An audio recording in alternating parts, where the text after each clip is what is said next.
Good afternoon and welcome to this memorial service for Bob Patton.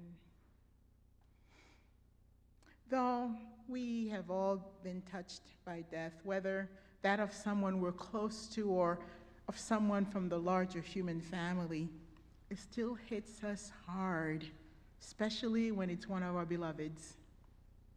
And on December 14, the Patton family lost a beloved and the passing of Bob. And the 1U community has lost a friend and traveling companion in life's journey. So we have come together today to set aside our own lives to mourn and remember Bob. We have gathered here in a beloved community to celebrate his life well lived. And so today and in the coming days, may we weep, may we laugh, and may we mourn as we remember him, especially those who are close to him, like his beloved wife Anne, their children, grandchildren, and great-grandchildren. Margaret Mead in Remember Me wrote, "To the living, I'm gone. To the sorrowful, I will never return. To the angry, I was cheated. But to the happy, I am at peace. And to the faithful, I have never left. I cannot be seen, but I can be heard. So as you stand upon a shore, gazing at a beautiful sea, remember me. As you look in awe at a mighty forest and its grand majesty, remember me. As you look upon a flower and admire its simplicity, remember me. Remember me in your heart, your thoughts, your memories of the times we loved. We have come from our various lives to honor and to celebrate the life of the remarkable Bob. And a passing of life always reminds us to live life more fully, for with death's shadow upon us, there is an imperative to live more fully. For with death's shadows upon us, and to live more kindly and more graciously. While Bob has passed beyond this mortal world and to the realm of the spirit, his essence lives in us, in each of us, and each of those who knew him. One of the things I learned about Bob as I met with him and Anne to plan the service was that he was someone who found much comfort in the gospel. And you will see this reflected in this celebration of his life. And I offer into this space one of the biblical passages from which he found comfort. Psalm 27, verses 4 and 5. One thing I ask from the Lord, this only do I seek, that I may dwell in the house of the Lord all the days of my life, to gaze on the beauty of the Lord and to seek him in his temple.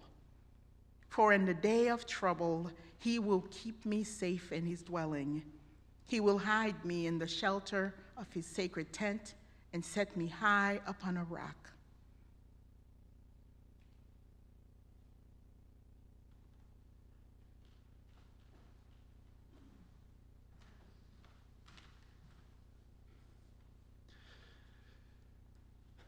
It is our custom to light our chalice, which is a symbol of our faith. The light from this flame points to the truth of love that rests in our hearts. In the light of truth and in the warmth of love, we gather to seek, to sustain, and to share.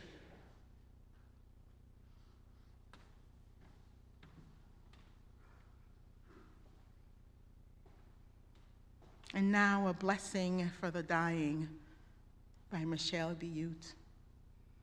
We bless you on your journey. We honor and celebrate the life that has been yours, the lives you've touched, the legacy you leave. We release all wounds and regrets. We forgive and are forgiven. We cherish the life we shared, the life that is larger than us. Out of the mystery we are born, and mystery receives us when we die. With sorrow and gratitude for all that has been, we bless you, Bob, on your journey. Now please rise in body or spirit and join me in singing a song that also Bob loved, Amazing Grace. The words will be posted on the screen.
For everything there is a season, and a time for every matter under heaven, a time to be born and a time to die, a time to plant and a time to pluck up what was planted, a time to kill and a time to heal, a time to break down and a time to build up, a time to weep and a time to laugh, a time to mourn and a time to dance.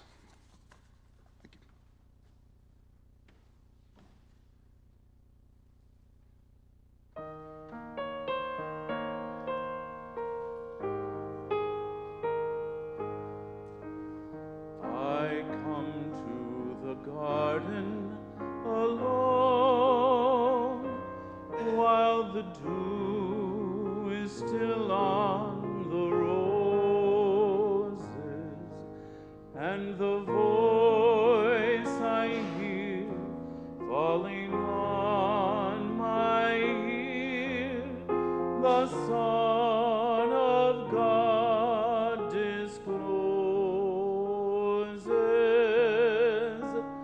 and he walks with me, and he talks with me, and he tells me I am his own, and the joy we share as we tarry there, none other has ever known. He speaks, and the sound of his voice is so sweet, the birds hush their singing, and the melody that he gave to me within my heart is ringing, and he walks with me, and he talks with me, and he tells me I am his own, and the joy we share as we tarry there, none other has ever known.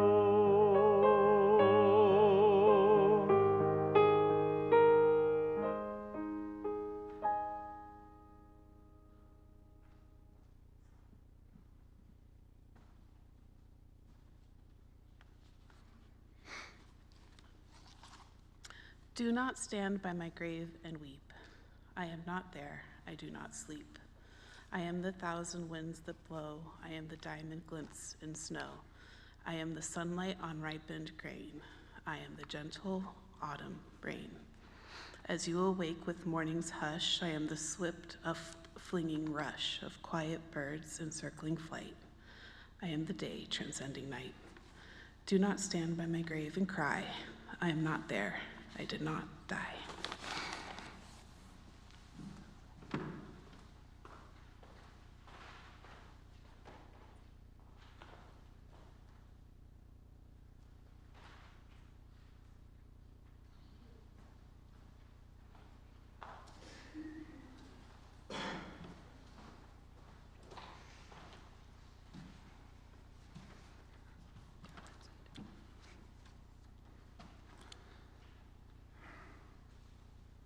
Death is nothing at all.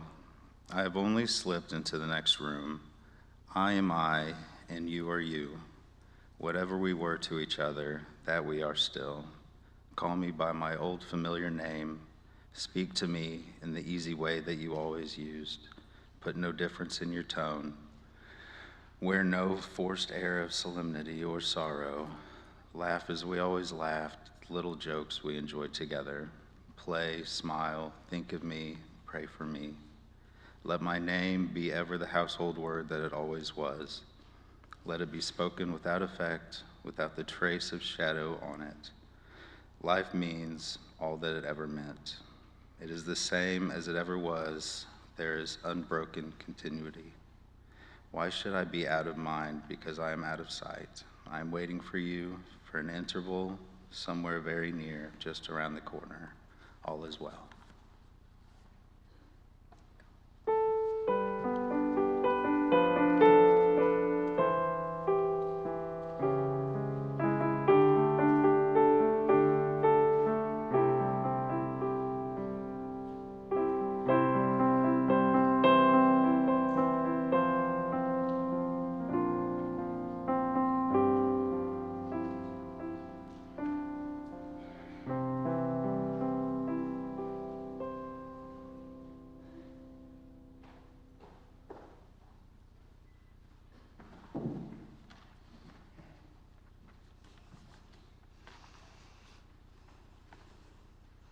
The Lord is my shepherd, I shall not want.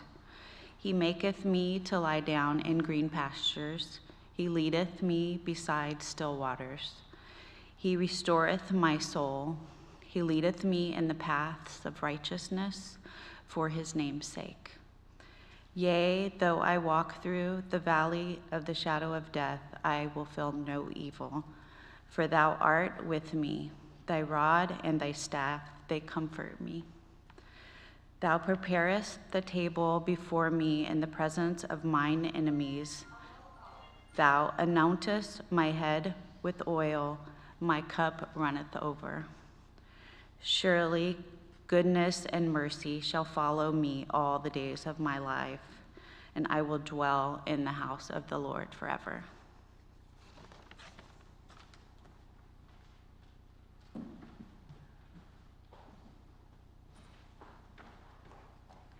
Please join me in body or spirit and sing, I am bound for the promised land.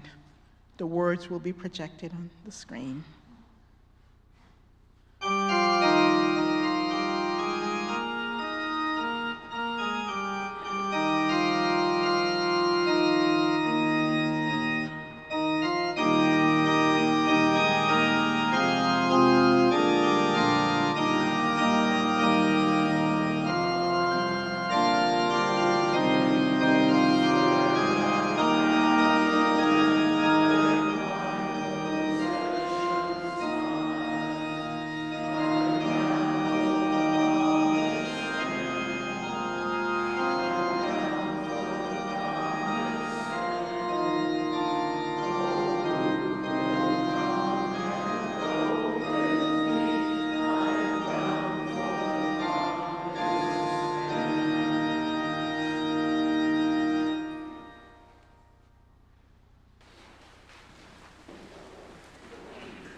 I'm Michael. I'm the second son.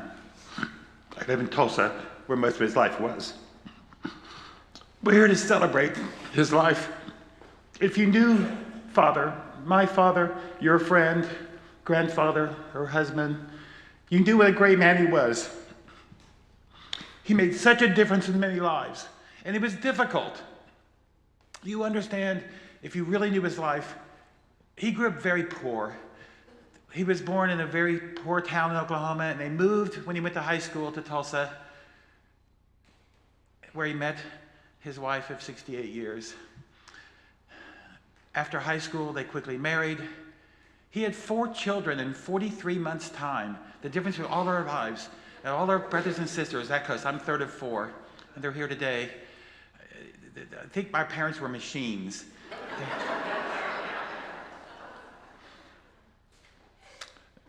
It was in West Tulsa where he finally got his big break. He'd gone to school to be a draftsman. He was trying to find a way. He was trying to be a mechanic. He was trying to find ways to feed these 4 children, and got a job in the Tulsa Police Department. So I'm happy to see his partner here today for many years, in the 60s and 70s as an officer. Becoming a policeman changed his life. He became not only responsible for himself and for his wife and his kids, but for the entire community. After a couple of years in traffic, they assigned him to Juvenile Bureau for kids. And that was really ironic because he had terrible kids. I mean, I guess the youngest, Gail, Beth, or Diane was fine, but the 3 others we were trouble. We were a handful. And he got to practice with us, I say. Being a juvenile police officer made him part of the community. The high school he'd gone to, Webster High School, became really his life. And that was, again, a very poor part of Tulsa. And he decided that as an officer, he was going to assign himself to the football games, to hang out on the sideline. It was fascinating. I would go to football games, and there I would try to help all I could and be with him. And he would stand up as the community policeman. And the seniors would bring their little brothers over who were sophomores or freshmen, and he would say, "Mr. Patton, tell them about pepper spray." And he'd spray a little bit on their fingers, and he'd say, "Wipe under your eyes like this." And they would cry, and he'd laugh a big laugh. It was kind of a rite of passage in Webster High School. He was that cop. He was the guy on the sidelines who knew everyone, knew every child, knew every parent, every uncle, every teacher, part of the community in every way possible. It was 20 years of him making a difference there. And then afterward, Webster High School still was part of his life, because when he retired from the police force, he started to work at the concession stands. He sold concessions with the Red Fork Lions Club that made such a difference for them. So now all those kids had their own kids that came by, me and Mr. Patton, to tell jokes and be fun and to sell them a sandwich, a hot dog or a popcorn. We had a lot of hot dogs and popcorn in our life. So my brothers and sisters remember Friday football games meant Saturday breakfast was popcorn and hot dogs for our household. One of the things he did at the concession stand, I'll always remember, it was a joke he told for 20 years. It's not a good joke, but it was a joke he told for 20 years, and everyone fell for it. So when you went to the games at the concession stand, they would say, hot dogs, $1. Soft drink, 75 cents. Popcorn, 50 cents. A Henway, 25 cents. And people would stare at the concession board and walk to the board, and they'd say, what's a Henway? And he'd say, about 2 pounds, and laugh a big laugh, ha ha ha ha ha. A terrible joke. For 20 years it worked, and everyone laughed along. That Lions Club also changed him. The idea of giving back in the community, not as an officer and as a friend, but through a civic organization. So he led to leadership quickly. He became president of the club. From there, became district governor of the Lions Club, toured the state of Oklahoma, telling jokes and installing new officers and having fun with Lions Clubs and making sure they understood all the things that the Lions Club cared about, including eyesight. He had so many things. I was a recycling person. I was Recycle Michael. I collected recyclables throughout the state of Oklahoma. And he, on his insistence, made me collect eyeglasses for the blind. So every recycling center we built had a mailbox. And he personally went by every one of them and collected the eyeglasses to make sure they got into the system to help the blind. So when his eyesight was failing, I thought he was doing everything he could do, and this is a perfect thing to realize that he's made a difference. Before he ever understood, he was going to go blind as well. He had a great influence on my life and all our lives. I'm so happy you found this church. We went to church together in Tulsa at the Unitarian church. The three of us would go, and he didn't always go to church. He worked. He had 4 kids to support.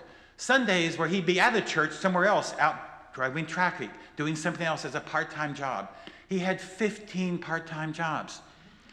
He would drag us in. I think the difference, I think maybe without being too odd, is that women change their lives around their kids and men involve their kids in their lives. So he did that in every way possible. He would drag me to the hockey games where he was an officer. He'd work the penalty box. I'd watch the games. He would find ways to take me to the circus. Oh, he's working the circus as a person. Every way possible in life. He made his life fun. And those around him saw that in him.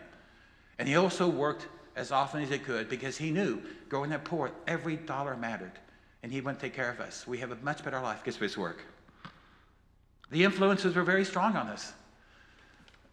What he was to us was not telling us what to do. He was a mentor. He showed us. He showed us through his actions and his love. His love of civic has been passed down to the oldest, to Beth, who has been so involved in our community, making such a difference.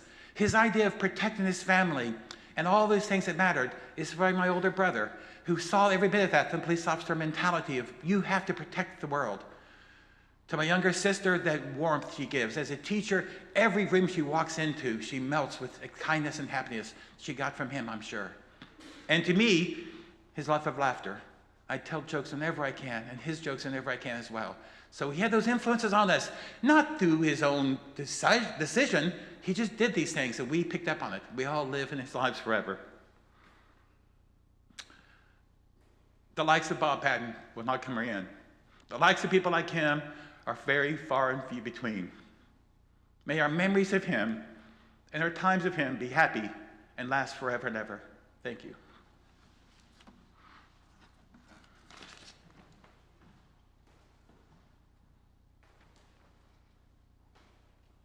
As you were talking, Michael, thank you for sharing so deeply. And as you were talking, I remembering like every time I would visit, Bob would always make it his business to make me laugh, find a joke, and then he's like, hi, and then he would say, you're laughing. So it was definitely important to him that people laugh and that he was one of the people who made you laugh. I think that was always important to him. Glad you mentioned that. And now I invite anyone who feel called to do so to come up to the podium and share a memory of Bob. We have set aside about 15 minutes for this. So if you have a memory or a remembrance or something you'd like to share about Bob, this is the time to come up and do so.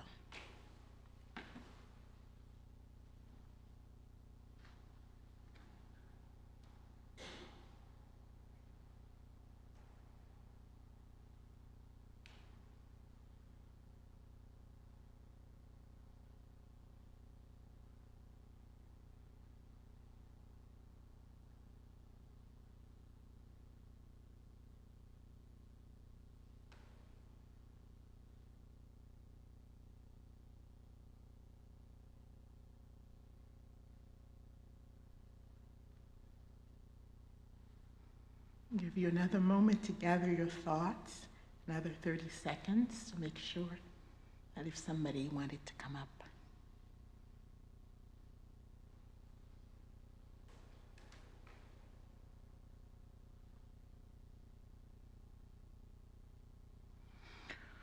So,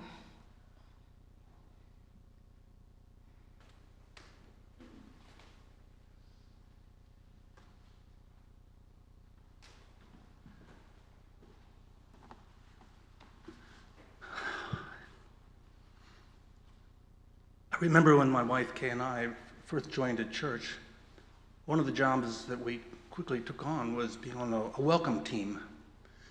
And we hadn't been on it too long when we met Bob and Ann as one of our early welcomers. And I I can really identify with the joy, because as we began to welcome him, it wasn't long before I felt like we were the ones being welcomed, because he was right away full of joy, and here's what I did, and let me tell you about Tulsa and FEMA and all. So I just want you to know that sometimes without even knowing it, you have an effect on a person's life, and they remember just a small thing that he did.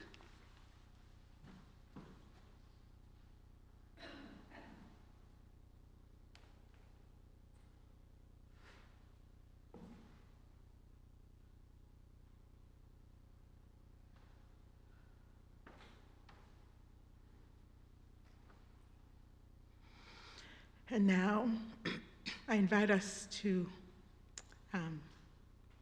share a moment of silence as we remember the life that was Bob Patton and all that he has meant to you, and in times of crisis or when the pain is too much to bear, may those memories of him sustain you. So let's take a moment in reflection of Bob.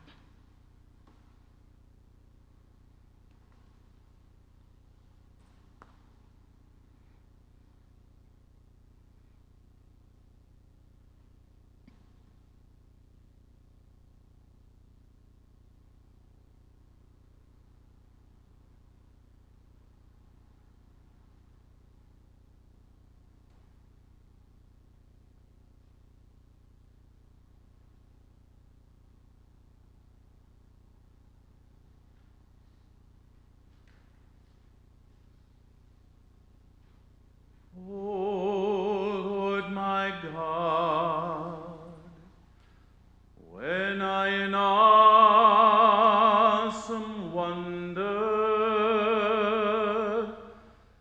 consider all the worlds thy hands have made, I see the stars, I hear the rolling thunder, thy power throughout the universe displayed. Then sings my soul, my Savior God, to thee. How great thou art! How great thou art! Then sings my soul, my Savior God, to thee. How great thou art! How great thou art!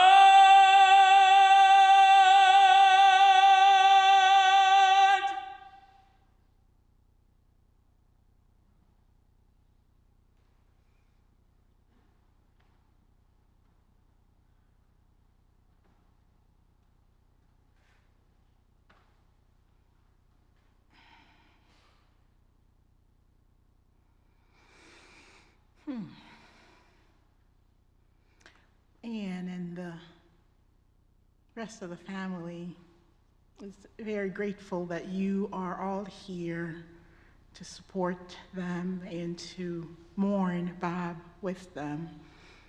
And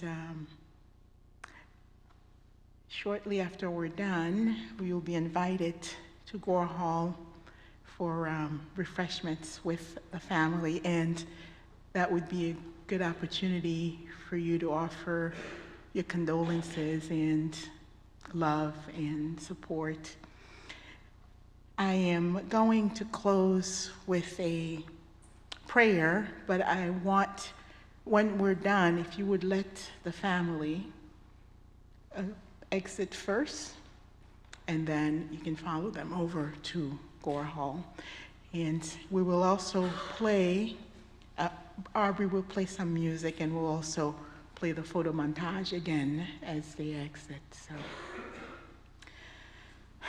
this is a prayer written by Joe Miller that has been modified. Spirit of life and love, under the vast spiral of time and space, surrounded by the simple blessings of a community of care and love, we carry these memories of Bob Patton with us back to the community and life he loved. We pray to grant us strength, wisdom, and thanksgiving. Give us strength to speak of our lives so that each day yet to come we find more compassion, more understanding, more of the living kindness that fills our world with joy and laughter. Give us courage to cherish one another so that we use our lives to heal instead of forget, and lead ourselves to the possibility of forgiveness instead of defiance. We give thanks for Bob. His memory lives on in the great spirit of life that surrounds us, and his memory, cherished by us, dwells deeply throughout us by the person they were and still is in our hearts. We celebrate the cycles of life in which we find ourselves, celebrating life at its beginning and its ending, both always present among us. Spirit of life and love, remind us to love life as fully as we are able. Remind us to treasure our friends and families as they treasured their friends and family. And even though we must bid Bob farewell, the gift of his life is a treasure that cannot be ungiven. We celebrate the life Bob lived among us, and now his soul is at rest with you. And we miss him so very much. Amen.